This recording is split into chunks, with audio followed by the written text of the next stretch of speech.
সব বাংলাদেশ পাঠাবো খুঁজে খুঁজে। নামাজ পড়তে 15 মিনিট লাগে, সেটা দেওয়া হলো না। 15 মিনিটের জন্য কত ঘন্টা আটকানো হতো? আর ওনারা কে? হরিদাস পাল, তাদের জন্য রাস্তা আটকানো হবে? দম বন্ধ হয়ে যাচ্ছে। যান বাংলাদেশে, পাকিস্তান চলে যান, এখানে নামাজ পড়ুন, কেউ বলবে না। ওটা ছিল যে নামাজ পড়তে 15 মিনিট লাগে, সেটা দেওয়া হলো না। 15 মিনিটের জন্য কত ঘন্টা আটকানো হতো? আর ওনারা কে? হরিদাস পাল, তাদের জন্য রাস্তা আটকানো হবে?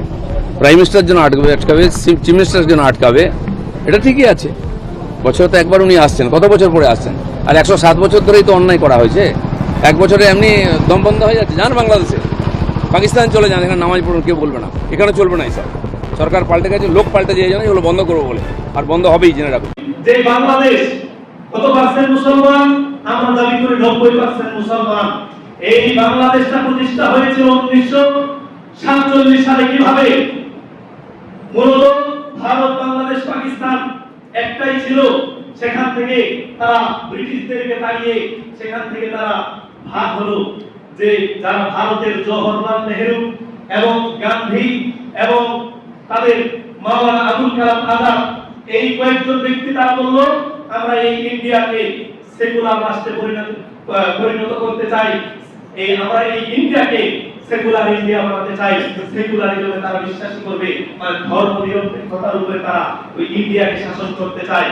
কিন্তু আপনার মোহাম্মদ আলী জিন্নাহ এবং আল্লামা ইকবাল তারা বলল যে আমরা যে হিন্দু মুসলিম, আমরা ওই ধর্ম নিরপেক্ষতা চাই না, আমরা মুসলমানদের উপরে আমাদের দেশ চাই। তাই তো ভাগ হয়ে গেল, ভারত আলাদা হলো এবং পাকিস্তান আর বাংলাদেশ এগুলো আলাদা হয়ে গেল মুসলমানদের উপর। কিন্তু আমরা এই 70 বছরের ব্যবধানে কি দেখতে পেলাম? সম্মানিত হাজিরিন, দেখা গেল আজ ইন্ডিয়াতে এবং ভারতে, ওই ভারতে আজকে তারা হিন্দুত্ববাদীরা কিভাবে তাদের হিন্দুত্বকে তাদের দেশে কায়েম করেছে। এই যে তারা ভোট পেতে না পেতেই মুসলমানদের ঘর বাড়ি, দোকানপাট, মসজিদগুলো কিভাবে ভাঙচুর করতেছে এবং তাদের উপরে কিভাবে মারধর করতেছে। তারা বলেছে যে আমরা, এই যে একজন শুভেন্দু অধিকারী আপনারা দেখেছেন না, টেলিভিশনে সে বলেছে এটা হচ্ছে হিন্দুস্তান, এখানে হিন্দুত্ববাদের রাজত্ব চলবে, এখানে কোনো সেকুলারিজম চলবে না, আমরা হিন্দুত্ববাদে বিশ্বাসী, তাই আমরা হিন্দুত্ববাদের উপরে টিকে থাকবো। কিন্তু এই দেশ 90% মুসলমানের দেশের 90 জন মুসলমান থাকার পরেও এই দেশের মুসলমানরা আজকে এই 70 বছরের ব্যবধানে তারা আজকে কি হয়েছে? তারা সবাই সেকুলার থেকে আরো কঠোর সেকুলার হয়েছে। তারা কঠোর হিন্দুত্ববাদে বিশ্বাসী করছে, আর আমরা কঠোর সেকুলারিজমের দিকে যাচ্ছি। ধর্ম আলাদা এবং রাষ্ট্র আলাদা।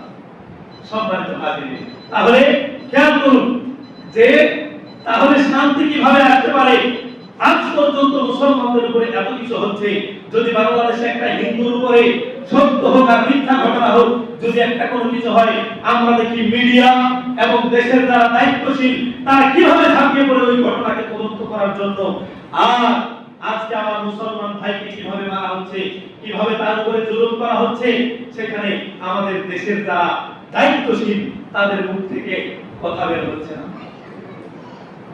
সম্মানিত উপস্থিতি, তারা নিজেরা মুসলমানদেরকে সব সময় ডিফেন্স করতেছে, আর তারা সেকুলারিজমের দিকে যাচ্ছে। এদের মুসলমানদের কোনো দরকার নেই, আল্লাহ আইনের দরকার নেই।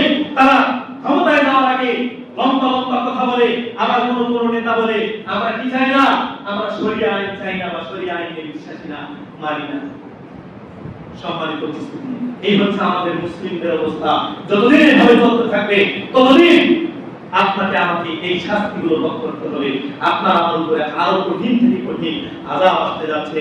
সম্মানিত উপস্থিতি, আল্লাহকে ভয় করে আল্লাহর দিকে যতক্ষণ পর্যন্ত না ফিরে আসবো ততক্ষণ এইভাবে চলতে থাকবে।